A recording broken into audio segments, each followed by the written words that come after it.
The small workshop was always buzzing with noise, machines whirring, tools clanging, and the occasional laughter of workers taking a quick break. In the middle of it all stood a young woman, covered in grease, her hands rough from hours of hard work. She didn't look like someone who belonged in a place like this, at least that's what people thought when they first saw her.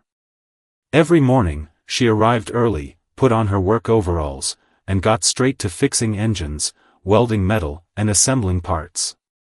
The other workers, mostly men who had been in the trade for years, would sometimes smirk when she struggled with a heavy tool or asked for help. A few even whispered behind her back, saying things like, "What's a girl like her doing here? She should be in an office or something." But she never let their words get to her. She loved working with her hands, loved the satisfaction of turning a broken machine into something that ran smoothly again. What they didn't know was why she was really here, and who she really was. One afternoon, as she was bent over a motorcycle engine, the shop owner walked in with a group of well-dressed men. They were inspecting the place, nodding and talking in low voices. One of them, a tall man in an expensive suit, paused when he saw her. His eyes widened slightly, but he didn't say anything. The workers nearby noticed the sudden shift in his expression and nudged each other. "Who's that?" one of them muttered. The shop owner cleared his throat. "Gentlemen, this is our best mechanic," he said proudly. The well-dressed man stepped forward, a small smile playing on his lips. "I know," he said softly. Then, looking at the young woman, he added, "She's my daughter." The workshop fell silent. The men who had laughed at her, doubted her, now stood frozen, their mouths slightly open. The girl wiped her hands on a rag and smiled. "Hey, Dad." No one had expected this. The man in the suit was one of the richest and most powerful business owners in the city. And his daughter? She wasn't just some random worker, she was the heir to his empire. But why was she here, covered in grease, working like any ordinary mechanic? That's when the real story began. The silence in the workshop was so thick you could almost touch it. The workers who had once smirked at her now exchanged nervous glances. The boss, usually loud and confident, straightened his posture like a soldier standing at attention. The man in the expensive suit, her father, smiled warmly at her, completely ignoring the stunned faces around them. "You've been hiding here for months," he said, shaking his head in amusement. "Your mother was worried sick." She wiped her hands on her oil-stained overalls and shrugged. "I wasn't hiding. I was learning." One of the workers, a burly guy who had once joked that she wouldn't last a week, suddenly found his boots very interesting. The others shifted uncomfortably. None of them had ever imagined that the quiet girl who always stayed late to finish her work was that family's daughter. Her father turned to the shop owner. "You trained her well." The owner, still looking like he'd seen a ghost, managed a nod. She never told us." "That's because I didn't want special treatment," she said firmly. "I wanted to earn my place." Her father chuckled. "Stubborn. Just like me." The well-dressed men with him, clearly high-ranking executives from his company, watched the exchange with interest. One of them whispered something, and the others nodded. This wasn't just a family reunion, it was a test. And she had passed. Flashback, 6 months earlier. She had always been fascinated by machines. As a child, while other kids played with dolls, she took apart radios just to see how they worked. Her father, a self-made man who had built his empire from nothing, encouraged her curiosity. But when she told him she wanted to work in a real workshop, not as a manager, but as a mechanic, he hesitated. "You'll get dirty. You'll work long hours for little pay. People might not take you seriously," he warned. She crossed her arms. "Then I'll prove them wrong." Her father studied her for a long moment before smiling. "All right. But on one condition, you don't tell anyone who you are. If you're going to do this, you do it like everyone else." She agreed without hesitation. The next day, she walked into the workshop and asked for a job. The owner, needing extra hands, hired her on the spot. No one asked questions. No one cared where she came from. At first, it was harder than she expected. The work was physically demanding, and some of the men weren't exactly welcoming. A few made snide remarks, assuming she'd quit after the first week. But she stayed. She learned. She got better. And now, standing in front of everyone, grease on her face and pride in her eyes, she had something even her father's money couldn't buy: respect. Present day. Back in the workshop, the tension slowly eased. The workers, still shocked, began to look at her differently, not with pity or doubt, but with something close to admiration. Her father turned to his executives. "This is where real work happens. If any of you want to understand our business, start here." Then, looking at his daughter, he added, "She did." One of the older mechanics, a man who had barely spoken 2 words to her in 6 months, stepped forward. "Kid's got talent," he grunted. "Fix things even I couldn't." That small praise meant more to her than any fancy title ever could. But her journey wasn't over yet. The workshop buzzed with whispers after her father and his executives left. The workers who had once doubted her now stole glances in her direction, some with respect, others with lingering disbelief. The burly mechanic who had mocked her the most, let's call him Big Joe, scratched his head and finally walked up to her. "So," he said, shifting his weight awkwardly, "you're really the boss's daughter?" She tightened a bolt on the engine she was working on and smirked. "Does that change anything?" Big Joe opened his mouth, then closed it. That was the question, wasn't it? Should it change anything? She was still the same person who had spent months working beside them, learning, sweating, and proving herself. One of the younger workers, a lanky guy who had always been friendly, grinned. "I knew there was something different about you. Nobody just gets engines that fast unless they've got it in their blood." She laughed. "Or unless they actually pay attention." The mood lightened, and soon, the usual sounds of clanging tools and laughter returned. But beneath the surface, things had shifted. Later that evening, as she was packing up her tools, the shop owner approached her, looking more nervous than she'd ever seen him.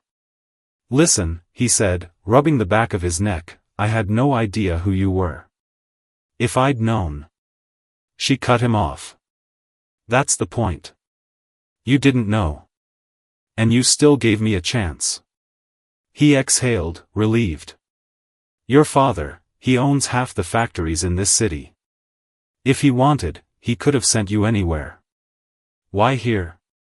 She zipped up her toolbox and looked around the workshop, the dented metal tables, the smell of oil and sweat, the camaraderie of people who built things with their hands. "Because this is where the real work happens," she said simply. "And if I'm ever going to run his company one day, I need to understand it from the ground up." The owner nodded slowly, a new respect in his eyes.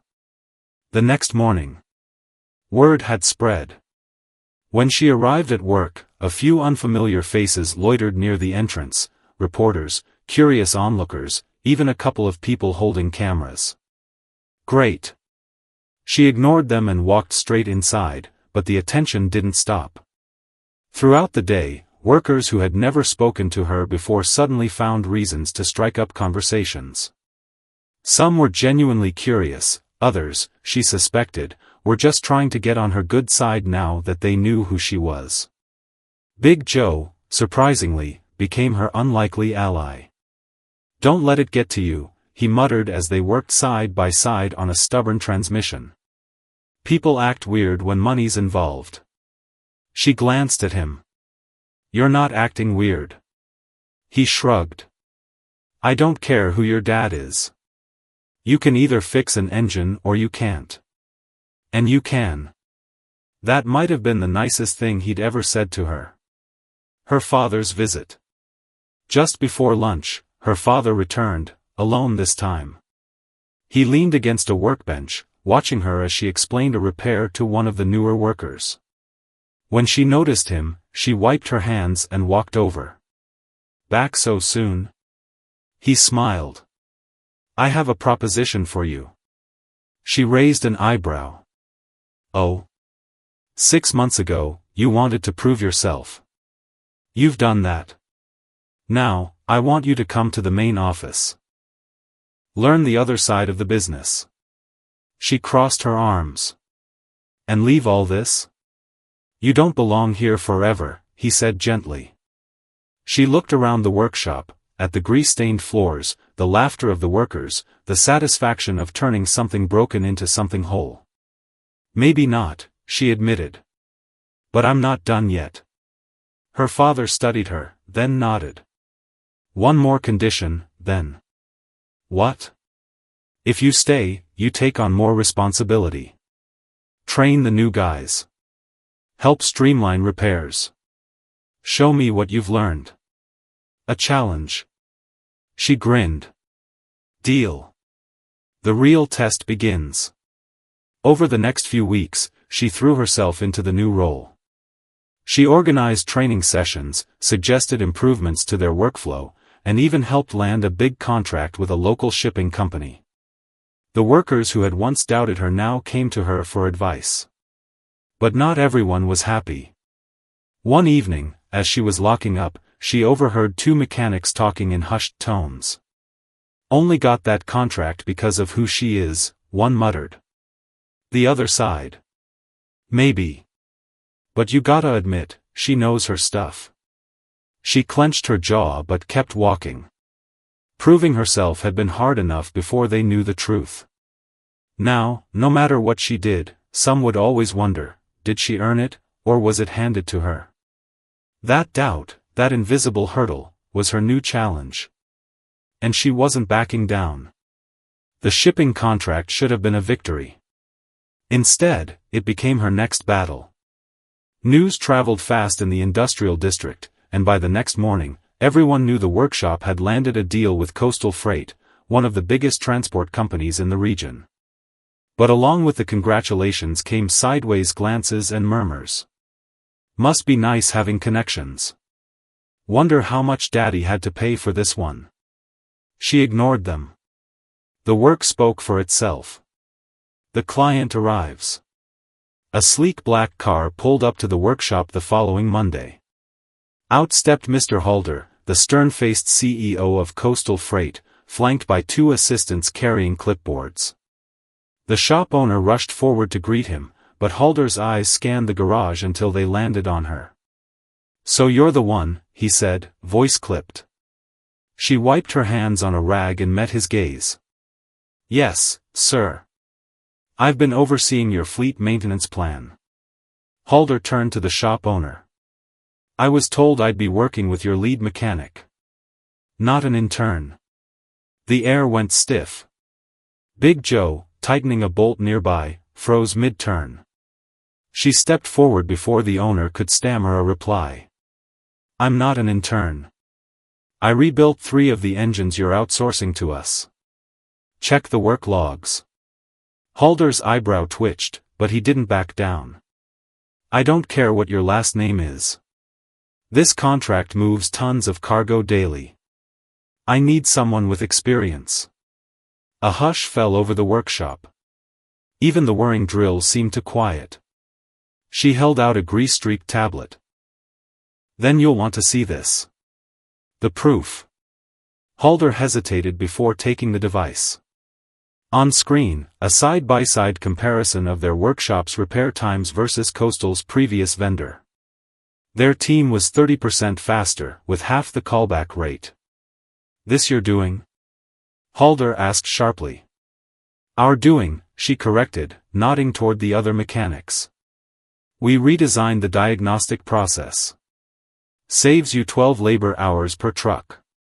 One of Halder's assistants leaned in, whispering urgently. The CEO's frown deepened as he scrolled, then stopped at a familiar name in the credits. "You trained their technicians?" he asked, surprised. Big Joe chose that moment to amble over, arms crossed. "Kid knows her stuff." Even showed me a trick or two. Halder stared at them both, then at the shop owner, who shrugged. Best team I've got. For the first time, the CEO's rigid posture softened. Humph, suppose we'll see.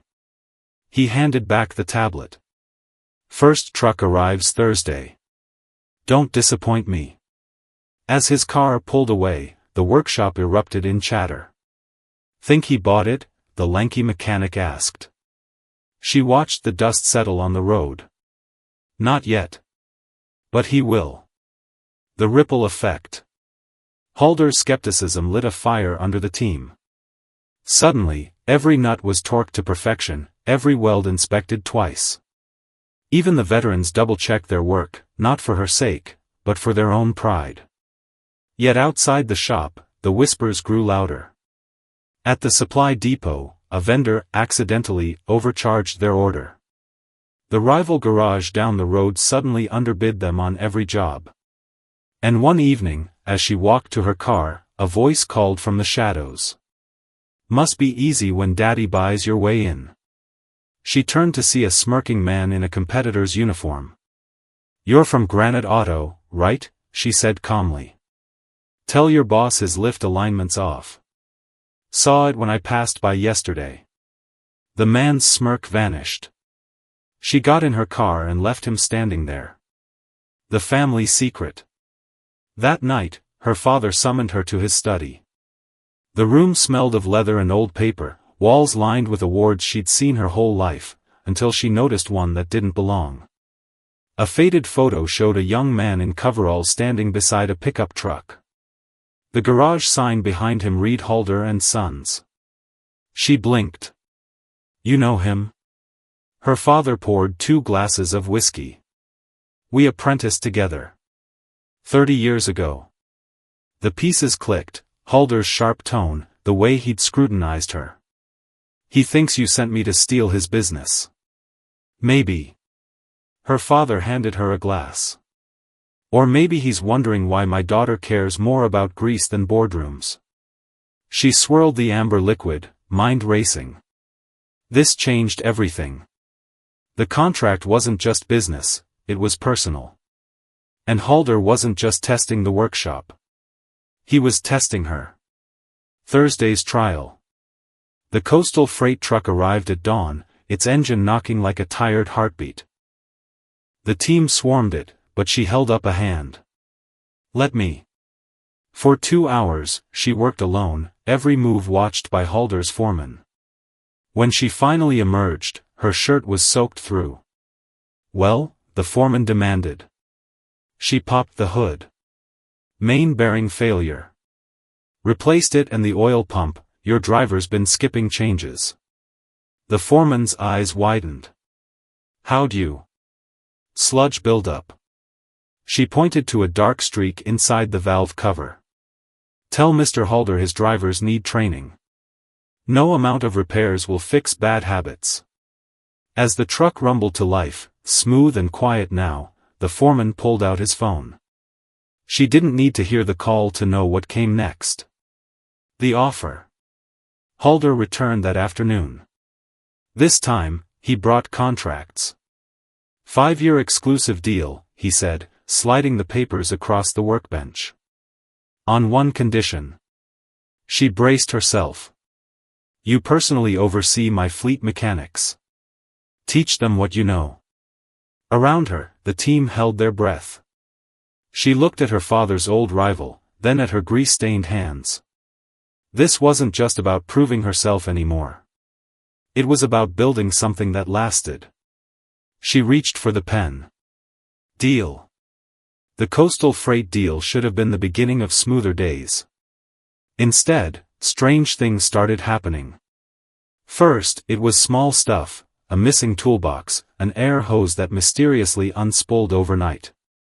Then, the morning after the contract signing, Big Joe fired up a freshly repaired truck only for the engine to seize with a sickening clunk. Impossible, he growled, wiping sweat from his forehead. I checked this twice yesterday. She knelt beside the smoking engine, her stomach tightening as she spotted the problem. No oil. Someone had drained it. Sabotage. By week's end, 3 more accidents occurred. Brake lines cut clean on a customer's motorcycle. A welding tank valve left open overnight. Sugar in the diesel reservoir, an old trick meant to destroy engines. The shop owner called an emergency meeting. "We've made enemies," he said grimly. The lanky mechanic kicked a tire. "Granite Auto's been poaching our clients since we got the Coastal deal." She remembered the smirking man in the parking lot. Rival garages didn't usually go this far, but money made people desperate. Her father's warning echoed in her mind: success always comes with a target. The trap. They set up overnight surveillance, hidden cameras, motion sensors, even Big Joe's old hunting dog chained near the fuel pumps. For 3 nights, nothing happened. On the 4th, the dog barked at 3:17 a.m. She'd been sleeping in the office, waiting. Peering through the blinds, she saw a shadowy figure slipping behind the parts shelves. Quietly, she texted the team, "Now." Then she flipped the master lights. Face to face. The intruder froze, a wiry guy in a Granite Auto cap, caught red-handed with a wrench near a truck's fuel line. Big Joe and 2 others blocked the exits. Well, Joe rumbled. "Look what the cat dragged in." The saboteur panicked, swinging the wrench wildly. She ducked, but not fast enough. The metal grazed her temple, sending hot pain across her skull. That's when everything went wrong. The fallout. Police reports. Angry phone calls between competing shops. A bandage above her eyebrow that stung every time she frowned. But the real damage was deeper. Halder threatened to pull the contract. "I can't risk my fleet to garage wars," he snapped over the phone. Even her father intervened. "Enough," he said at the hospital, his usual calm replaced with something darker. "You've proved your point. Come home." She touched her bandage, staring at the workshop across the street. Walking away now would prove the saboteurs right, that she was just playing mechanic until things got hard. "I'm not done," she said. Her father exhaled sharply. "Then you'd better finish it." The real enemy. Back at the shop, she reviewed the security footage with fresh eyes. Something nagged at her, the saboteur hadn't acted alone. "Watch here," she told the team, freezing the video. "He keeps looking toward the alley." Zooming in revealed a second figure, a hulking silhouette she recognized instantly. The smirking man from the parking lot. But he wasn't wearing a Granite Auto uniform this time. He wore her father's company logo. Betrayal. The room spun. Her father's own employee had orchestrated the sabotage. Why? To scare her into quitting? To protect some corporate interest she didn't know about? Big Joe saw her expression. "Kid, you okay?" She wasn't. This wasn't just business rivalry anymore. This was personal. Confrontation. She stormed into her father's corporate office unannounced, slamming the footage on his desk. "Explain." For the first time in her life, he looked guilty. "It's complicated," he began. "Try me." A long silence. Then. "The man you saw? His brother runs Granite Auto. They've been trying to undercut us for years." He tapped the desk. "But he's also our head of acquisitions. If Coastal Freight's contract went to Granite instead of your shop." Her blood ran cold. "You'd have an excuse to buy them out." He didn't deny it. She backed away, disgusted.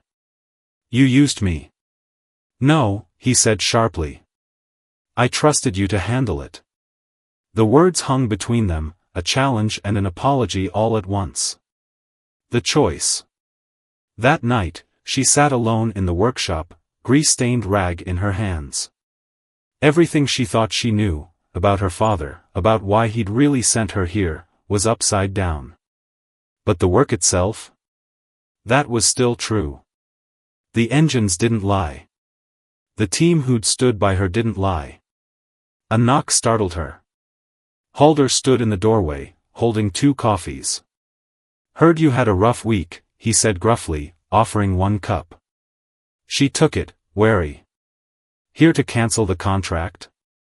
Halder snorted. "Kid, I've survived 3 recessions and 2 divorces. A little corporate drama doesn't scare me." He sat beside her. "But I need to know, you in or out?" She studied the steam rising from her coffee, then the workshop she'd fought so hard to belong to. "In," she said. "But on my terms." Halder grinned. "Now you're talking. The New Deal." By morning, she had a plan. Coastal Freight would keep its contract, with her as the direct liaison, cutting out corporate middlemen. The saboteurs would face consequences, but not through her father's channels. The police had enough evidence. Most importantly, the workshop would operate independently. No takeovers. No hidden agendas. When she presented it to her father, he surprised her. "You negotiated better terms than my lawyers," he admitted, pride flickering behind his stern expression. She pocketed the signed agreement. "Learned from the best." For the first time since this began, he smiled. "The real work begins." As word spread, something unexpected happened. Other small businesses reached out, mechanics, fabricators, even a struggling parts supplier. They'd all been squeezed by corporate games. Maybe, they suggested, there was another way. Big Joe clapped her shoulder as they reviewed the growing list of allies. "Look at you. Building an empire after all." She shook her head, nodding toward the bay where the lanky mechanic was teaching an apprentice. "Nah," she said. "Just fixing what's broken." The media dubbed it the Garage Rebellion. Local news vans crowded the workshop's dirt parking lot, cameras trained on the hand-painted sign now hanging over the bays, "Independent. Honest work. No corporate strings." Reporters shouted questions about David versus Goliath, while she and the team kept working, changing oil, tuning engines, refusing to play along with their underdog narrative. But the real trouble came via certified mail. A thick envelope from Titan Motors, the industry giant that supplied half the city's fleet vehicles. Inside, a buyout offer with enough zeros to make even Big Joe whistle. "Could retire on this," he muttered, passing the papers around. She didn't blink. "We're not selling." The pressure builds. Within hours, Titan's tactics escalated. Their parts suppliers suddenly ran out of inventory. Key clients received anonymous tips about questionable safety standards. Even the waste disposal company canceled pickups, leaving piles of oily rags out back. Halder arrived unannounced one afternoon, tossing a tabloid on the workbench. The headline screamed, "Nepo baby pretends to be blue-collar hero." She barely glanced at it. "You drove all the way here to show me trash?" Halder smirked. "Nah. To show you this." He slid over a faded photograph, her father and a younger Halder standing beside the very first truck they'd ever repaired together. The license plate was visible. "Run the plates," Halder said. "Then ask your daddy who really owned that truck." The truth. The records led to a shell company, which traced back to a defunct corporation, one notorious for union busting in the 90s. Her stomach churned as she pieced it together. Her father hadn't just worked his way up from nothing. He'd bought his way up, with money from the same kind of corporate predators now circling her workshop. The ultimatum. That night, she confronted him in his study. "You lied." Her father didn't deny it. "I survived," he said simply. "Just like you're trying to do." She threw the photo on his desk. "By becoming what you hated?" For the first time, he looked old. "You think I wanted Titans sniffing around your shop? They'll crush you like they did me." A chill ran down her spine. That's why you sent me there. Not to learn the business. To learn how to fight, he corrected. She left without another word. The decision. At dawn, she gathered the team. Titan wants us gone. My father thinks we'll lose. She met each of their eyes. What do you think? Big Joe spat on the floor. Let's break some wrenches. The others nodded. She smiled for the first time in days. Game on.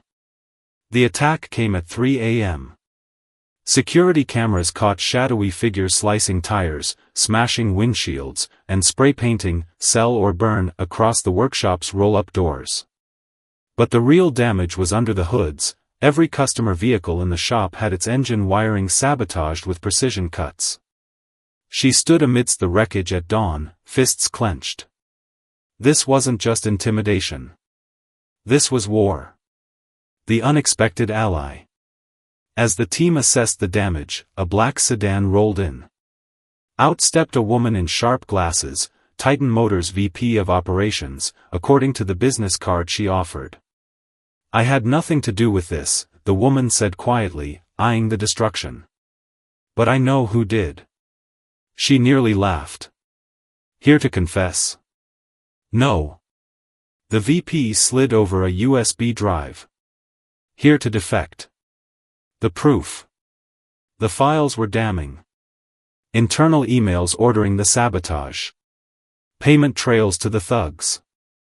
Even a signed directive from Titan's CEO, make the garage uninsurable. Big Joe whistled. This is enough to sink M. The lanky mechanic frowned. Why help us? The VP adjusted her glasses. Because I'm tired of working for villains. Halder's revelation. Halder arrived as they were copying the files, tossing a dusty ledger on the workbench. Your dad's dirty secret? He didn't take Titan's money, he stole it. The pages revealed her father's real history, how he'd funneled corporate funds into worker cooperatives in the 90s, how Titan had buried the truth with lawsuits. He wasn't the villain, Halder said. He was the thief who got caught. The counterattack. By noon, they'd mobilized. The VP leaked the files to every news outlet. Halder called in favors with the truckers' union. She live-streamed from the vandalized shop, holding up the evidence. By sunset, #TitanThugs was trending. The fallout. Titan's stock plummeted.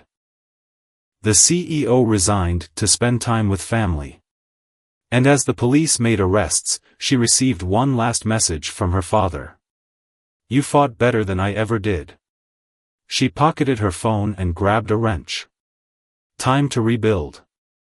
6 months later, the workshop looked nothing like before. The spray-painted threats had been replaced by a mural of their team. New, state-of-the-art equipment lined the bays. And the waiting list for repairs? 3 weeks long. But the real change was on the sign above the door. Hartwell and Daughter, Independent Automotive. The offer. Her father stood in the office, turning the new brass keychain in his hands. You could have had the whole company, he said. She shrugged, watching Big Joe train their newest hire, a 16-year-old girl who reminded her of herself. I got what I needed.